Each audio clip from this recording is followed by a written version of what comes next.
Day 942 of this Trump administration finds a president who is facing down ominous signs about his reelection and warning signs about an economy possibly headed for a sharp slowdown. Tonight, both the Washington Post and the New York Times report the administration is considering ways to help prop up a weakening economy and hold off recession. Among the options reportedly on the table, a temporary payroll tax cut, possibly reversing some of President Trump's tariffs, and a plan to reduce capital gains taxes. The White House is pushing back on that first option, one official telling NBC News, and we quote, "Cutting payroll taxes is not something under consideration at this time." We should add, in a place where minds have been known to change. Trump's trying to shrug off concerns about the economy while again blaming his Federal Reserve Chairman Jerome Powell and his political opponents. Quote, "Our economy is very strong despite the horrendous lack of vision by Jay Powell and the Fed, but the Democrats are trying to will the economy to be bad for purposes of the 2020 election. The Fed rate over a fairly short period of time should be reduced by at least 100 basis points, with perhaps some quantitative easing as well." Just yesterday, the Washington Post's Phil Rucker, who joins us in just a moment, was asked Trump if the White House is prepared for a possible downturn. A lot of economists say that you should be preparing for a recession, that no president is immune from a recession, and that it's malpractice for the government not to be doing something. Phil, honestly, I'm prepared for everything. I don't think we're having a recession. We're doing tremendously well. Our consumers are rich. I gave a tremendous tax cut, and they're loaded up with money. They're buying. I saw the Walmart numbers. They were through the roof just 2 days ago. That's better than any poll. That's better than any economist. And most economists actually say, Phil, that we're not going to have a recession.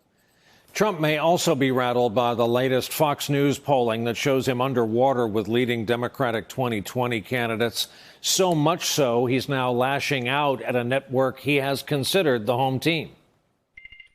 Fox is a lot different than it used to be, I can tell you that. Fox has changed, and my worst polls have always been from Fox. There's something going on at Fox, I'll tell you right now, and I'm not happy with it. The president also says he doesn't believe the Fox poll because of the size of the crowds at his rallies. It appears he was most recently angered by images of empty seats at his rally last week in Manchester, New Hampshire. Every place I go, we have lines outside. I think they said 17,000 people outside that couldn't get in. The fire marshals closed it at a certain level. The arena announced, I don't know the people at the arena, that I broke Elton John's record. And then I have fake news. So that was an amazing evening. And you saw the enthusiasm.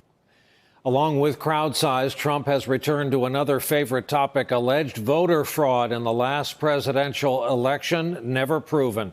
And he's pushing a new conspiracy theory, writing, quote, "Google manipulated from 2.6 million to 16 million votes for Hillary Clinton in the 2016 election. This was put out by a Clinton supporter, not a Trump supporter.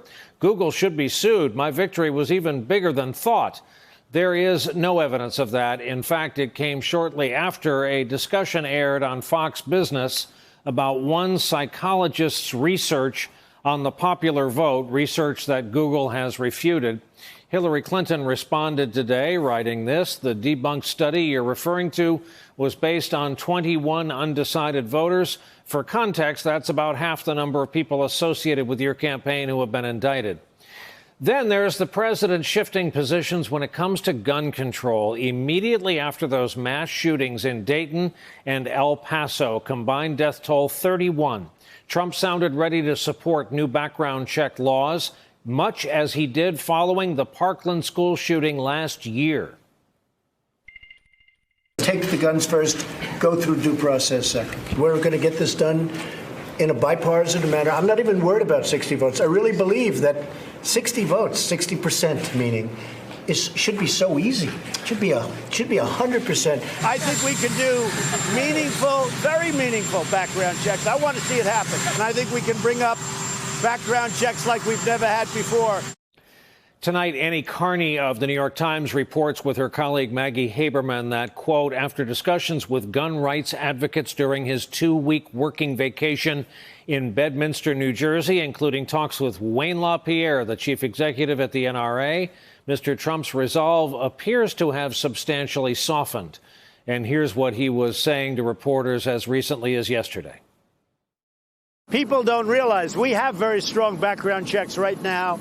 You go in to buy a gun, you have to sign up. There are a lot of background checks that have been approved over the years. Just remember this, big mental problem, and we do have a lot of background checks right now. As all of this unfolds, the battle continues between the president and his former employee of less than 2 weeks. Quote, Anthony Scaramucci is a highly unstable nut job. I barely knew him until his 11 days of gross incompetence made a fool of himself, bad on TV, got fired. Wrote a very nice book about me just recently. Now, is the book a lie? He was a mental wreck. We didn't want him around. Now fake news puts him on like he was my buddy. Earlier this evening, Scaramucci was back on cable TV again talking about replacing Trump somehow on the 2020 ticket. This entire cabinet hates his guts, and most of the Congress, it's like the Wicked Witch of the West. The water gets thrown, the witch melts. So I'm telling my fellow Republicans and my fellow Americans, there is absolutely no reason to be frightened. We have to come together now and call this for what it is. And if we do that, and we do that together, we can beat it back, and then we can get a really experienced Republican candidate to go against some of the Democratic adversaries that have already been declared.